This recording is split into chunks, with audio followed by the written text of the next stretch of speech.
What's going on, you guys? Welcome back to the channel. Today is at SEMA, and I just want to make a dedicated video on this car because I think it deserves it. The title of this video is that this is the world's most modified S197, and it's true. There's over 200 modifications done to this car, and I'm actually here with the builder, who's right over there. We're going to do a full tour of this car because there's things that when I first walked around, you know, I know S197s. I've had mine for years. I missed a ton of things. There's so much custom work on this car. It truly needs its own video to be appreciated. So that's what we're gonna do. And I wanna just highlight everything on this car. So let's get into it. Hi, I'm Brent Walker. I'm the builder of the Borderline Mustang.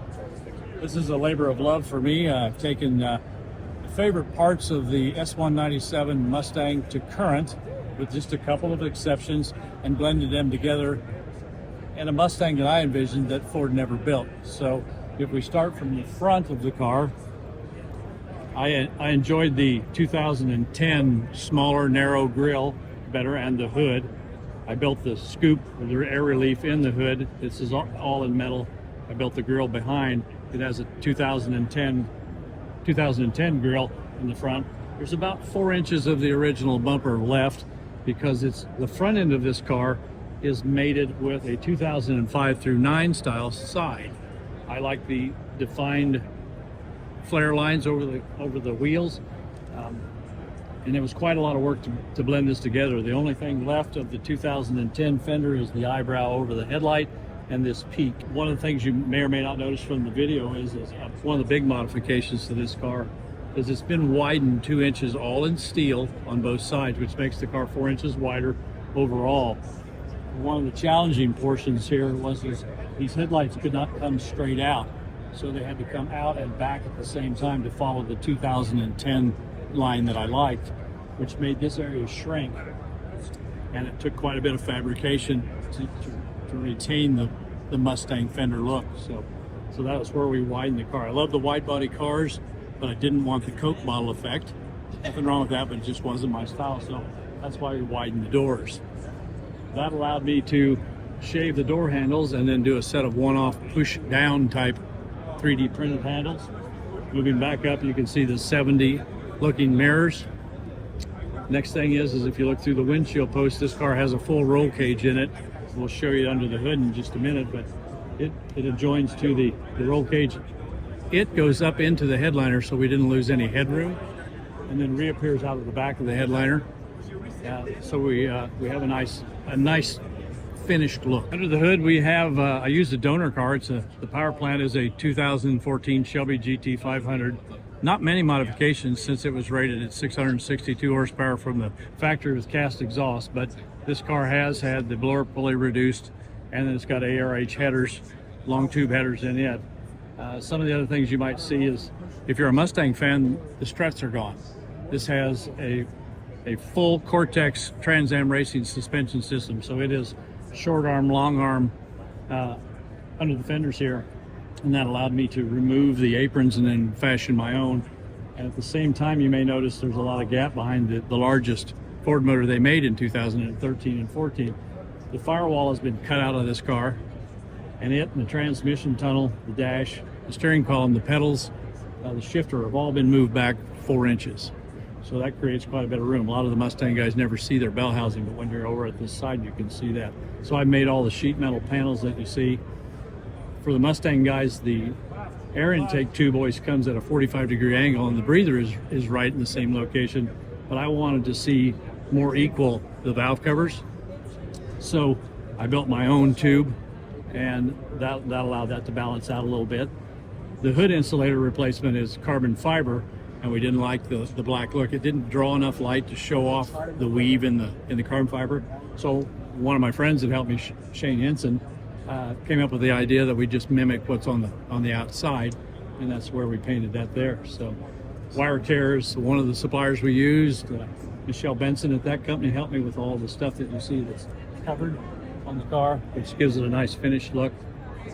Another thing I did on purpose for the radiator cover is we've seen so many cars that are covered and all you see is the caps, and I like that a lot, but I wanted to do something a little different, so I let my overflow tank show just an inch. Ridgeline did the gas struts to hold up the steel hood. These are originally aluminum, but I wanted to cut on it, and I had to weld onto the sides of the hood to make the 3/16 caps perfect. So I went to steel from there. You can see it's a windshield wiper delete. That's where we get another of the 4 inches. There's a panel there that covers the motor, the wiring, and then it also covers the cabin air filter, which I've eliminated. Built the bolt covers so you don't see any of the hardware under there. That kind of is a tour of the engine bay. One of the things that got this car here, it's pretty special to me, is I was in Louisville, Kentucky at the Street Rod Nationals, and I knew I was going to build this car. And I knew when I built the true 3-inch exhaust in the back of the car, I was going to have some clearance problems. I happened to run into Tim McCarthy, who is the CEO of Hushmat and Zycoat.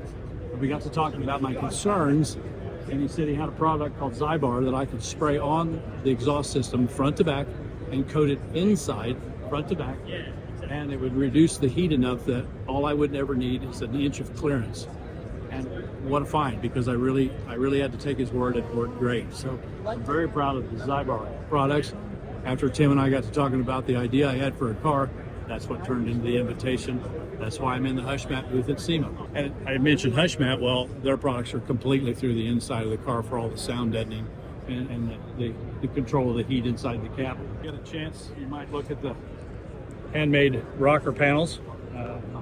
That's one of the things I needed immediately when I cut the sides of the car off. It was a foundation, and Ford had huge plastic rocker panel covers, so I built them out to begin with, and I had the 2-inch extra, so it gave me a place to set my quarter panel on as I built, and I moved forward on the build from there.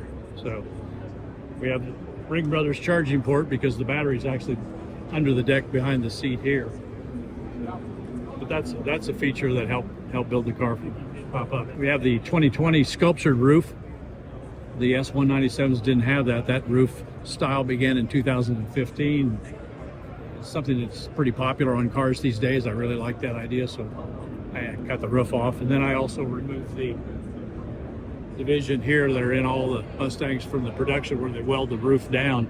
So that's been removed. When you look inside,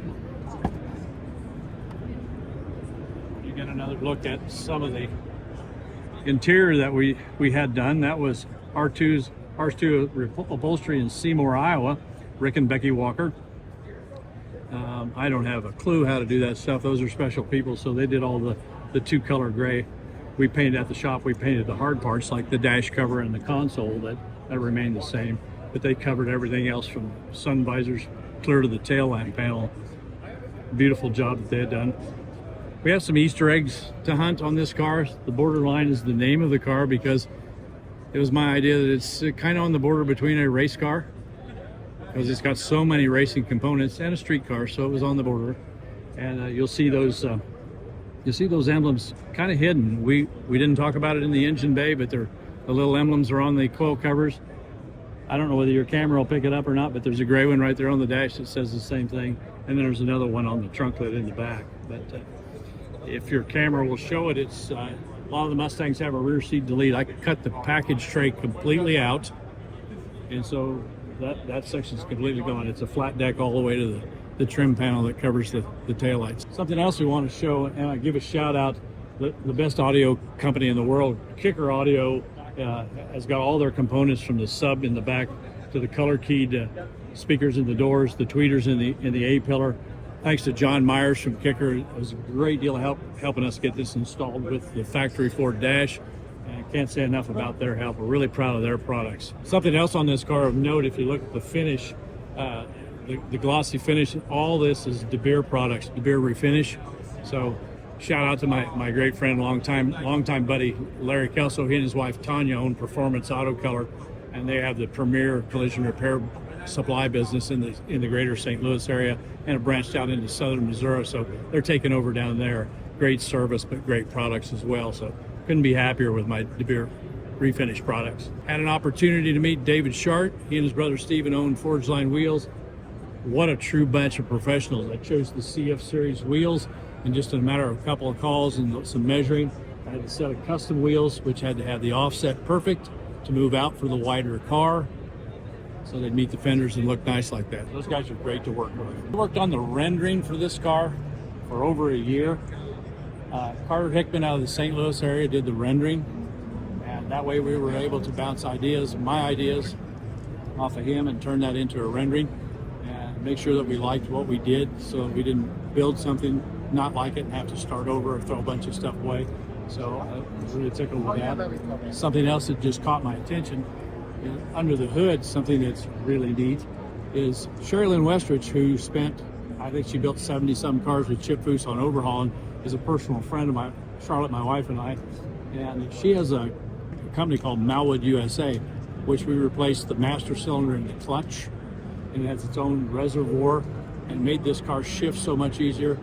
It doesn't mix the fluid with the brakes with the clutch, so it separates that. We have a whole line of those for all kinds of performance cars. So that's something that I never would have guessed would have made this car shift so much easier. It's really, really nice product. What we have here is one of the exceptions. That's not an 05 or newer. We have 1968 tail lamp bezels, and the tail lamps are LED and sequential, and we have a high mount stoplight up in the top. You can't see it through the tint, but it's up there, and they all work in conjunction with one another. And then I built the tail lamp panel. It's a one piece by hand from just a flat piece of sheet metal, much like I did the rocker panels and the aprons up front. It all was started off the same. So I did that. Most of the S197 owners would note that their trunk lids come down here, and they have the decorative panel or the fake gas cap or The G. wart, Yeah. everyone calls it. So I cut that off, and to make room for this taillight idea that I had. So if you'll let me kneel down, I'll grab my latch that I have to use when they make us unhook the batteries. Yep. So I cut the deck lid off, and this is what we got. Here's our kicker ramp. Thanks again to John Myers and his people. But I took this portion of another Mustang out, turned it around, and put it here. And so this part seals to the trunk lid here. I took this section out of another trunk lid and put it here, so it would mate with this. Swapped the latch and the striker, and that created my tiny trunk for my kicker ramp. And then that allowed me the space to go ahead and make the taillight panel. You got a little better view of that. It's a shame we can't get it on the lift, because this car's as pretty with all the carbon fiber underneath as it is up here on top. Same theme, it's white underneath. The bolt-on parts are powder coated in the family of gray, and then you'll see some little hints of blue, which mimics our stripe on the outside. And just to be clear too, this is all carbon fiber, this black piece. The black stuff, of course, except for the tires, is all hand-laid carbon fiber. One of my other friends, Howard Harvey, that gave me some time. He's a carpenter by trade, but he's a gearhead at heart. Gives some help. And we learned how to hand-lay carbon fiber in my shop at home, and this is what we made. Is the closeout for the front, the pods for the side, and the gas tank cover. We had a visitor earlier in the booth, Dave Kindig, and he was really tickled. He noticed the gas cap right away. Wow. That's one of his products. You see them on a lot of show cars. It's not my original idea of mine, but I really like that, since we removed the monster gas door on the left side of the car. Well, thank you, Brent. That was a great walk around of this car, which is really, I believe, and he believes, and it is true, the most modified S197 in the world. So I hope you guys enjoyed this video. If you did, then please comment, like, and subscribe, and we'll catch you guys next time with more coverage from SEMA.